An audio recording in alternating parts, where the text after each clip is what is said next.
In mid-January this year, we went on a weekend ski trip to Jackson Hole to ski for the first time, and it did not disappoint.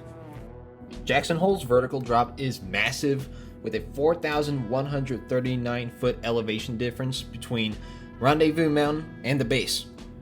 The ski runs throughout the resort are also really steep, so a lot of blue squares are steeper than normal Colorado blues.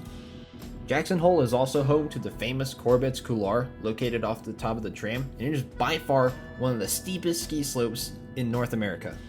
With that, we're going to go ahead and get started. So, without further ado, We're 20 skiing lifts and rides, and this is every lift at Jackson Hole ranked. 13. Moose Creek. This 2000 Garaventa C-Tech quad services some homes and one ski run. Enough said. On the plus side, it's pretty quiet, but there's nothing to it, so let's move on. 12. Eagle's Rest. This 2019 Skytrack quad serves as a beginner run further up than the main base. There are some problems I have with this lift. It runs at a snail's pace, it slows and stops frequently, and it doesn't really get you to any other section of the mountain besides the Sweetwater mid station. Tiwana's a bit better because it has slower loading and unloading speeds, and the lift can also go fast. 11. Union Pass. Here is yet another 2000 Garaventa C-Tech quad, but unlike Moose Creek, this one is much more useful. All the trails from the Hobacks, Sublet Ridge, Coulter Ridge, and Buffalo Bowl filter down to the bottom of this lift, so if you're coming from those areas, you have to take this lift back up if you want to get back down to the base. As a whole, this little area is fairly quiet, and the large chair spacing keeps the crowd spread out. 10. Tiwanaut. Jackson Hole's main out-of-base chairlift is a 1996 Palma high-speed quad, and it's a fairly decent one. Being a beginner chairlift, it does have a tendency to slow down and stop, but it doesn't do it quite as much as some other beginner chairlifts like Gemini at Winter Park. The only unfortunate thing is that there's only one other lift you can reach from the top of this lift, and that is Après-Vu. While it's nice to have a chairlift route to the top, it takes multiple lifts to get to the top of the mountain, and the gondolas are more direct. 9. Sweetwater Gondola. One of two out-of-base gondolas at Jackson Hole, this 2016 Doppelmayr 8-person gondola runs from the base up to the Casper restaurant with a mid-station at the Solitude Learning Center. Unlike Tiwanaut, this lift provides access to most of the east side of the mountain. You can also access the Casper and Teton lifts in addition to Après-Vu.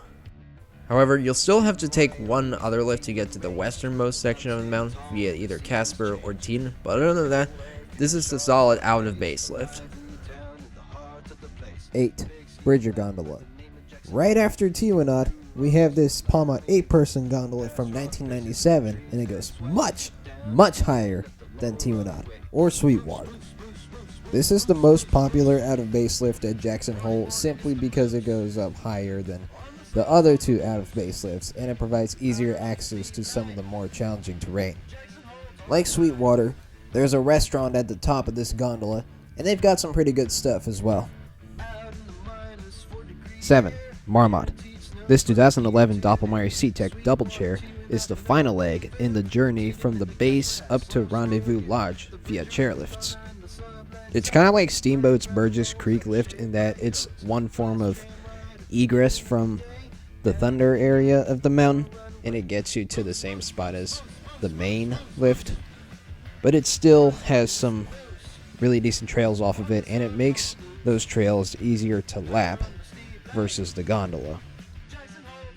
6. Casper. This 2012 Lightner Poma high-speed quad services several intermediate runs on the east side of Jackson Hole, and it's right as you get off the Sweetwater gondola. Sundog is a great run that it's a straight shot down, and you get some amazing views of the valley in the Grand Tetons. Because this is one of the more popular intermediate terrain pods at Jackson Hole, lift lines can get long, but the lines move relatively fast because the lift doesn't slow or stop often and rides at a consistent speed. And you can also get to the Thunder Chair from this lift and Teton via the Amphitheater Traverse. 5. The famous aerial tram.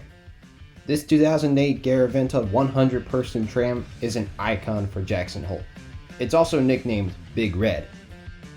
This is the main base to summit lift at Jackson Hole, and the two major runs off of this big tram are Rendezvous Bowl, which is a wide open advanced bowl, and Corbett's Couloir, which is an incredibly narrow and steep expert couloir, which is one of the most difficult and famous inbound ski runs at any ski resort ever.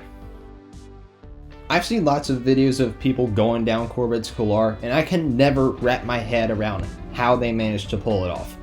That being said, the biggest problem I have with this lift is the capacity. Being an aerial tram, it doesn't have a high capacity to begin with, because when one car is full of passengers heading up the mountain, the other car is heading back down empty, and you have to wait for the car to come back down before you start boarding. Because of this, the tram can get really crowded, and at that point you're better off just taking the chairlifts. Overall, these are just my observations, but this is still one of the best lifts at Jackson Hole. 4. Teton. Here we have a 2015 Doppelmayr high-speed quad added into the mix, not to serve any extra terrain, but to supplement some existing terrain. By far one of the best runs off this lift is Kammerer. Most of it is a straight shot down, and it gives amazing views of the valley below. I was having trouble deciding whether to put this or Après-Vu at number 4, but as of now that you see that Teton's at number 4, I'm sure you can guess what number 3 is. 3. Après-Vu. This 1999 Poma high-speed quad runs from just below Tiwanaut up to the Après-Vu mountain and services several intermediate and advanced runs. Some of the runs like Werner, Symmetry, and St. John's are great intermediate cruisers, but you also have the famous Saratoga Bowl to the looker's right. So the lift gets a slight edge over Teton. Now don't get me wrong, Teton's awesome, but Après-Vu in the afternoon is a whole nother level. The snow softens up and it just feels so great. 2. Thunder. For whatever reason, whenever we rode this lift, that Imagine Dragons song always got stuck in my head. Anyway, this is a 2022 Leitner Poma high-speed quad serving some amazing mogul and cruiser terrain alongside the tram. My favorite run by far has to be the Laramie Bowl. The initial drop-in is steep, and it feels like a roller coaster drop. In the bowl, you have a smooth cruiser, but off to the sides you have a mogul feel, so it gives you options for what you want to take, and I really like that. This is an amazing terrain pod, but somehow we have one more lift that manages to top this somehow. 1. Sublette. This 2024 Leitner Poma high-speed quad replaced an older fixed grip quad and services several advanced runs just below the top of Rendezvous Summit. Like Thunder, you can also reach the Laramie Bowl from the top of this lift, but then you also have the bowls to the left of this lift, like Cheyenne Bowl, Bernie's Bowl, and you can also access the Hobacks via Hanging Rock and the Rendezvous Trail. Regarding the lift itself, it's got some pretty steep pitches to it, particularly the steep climb up the cliff in the middle. And the chairs are pretty comfy too. Brandon, I've never been on it as the old fixed grip quad, but that doesn't take away from the fact that this lift has some of the best advanced expert terrain at Jackson Hole. Congrats, they have a winner on their hands. Jackson Hole is by far one of the best ski resorts we've ever been to, and that trip back in January was totally worth it. I was pleasantly surprised by how steep the trails were, which made going down the cruises really fun. I hope y'all enjoyed this video. Like and subscribe, leave a comment, share the video, and I'll see y'all next time.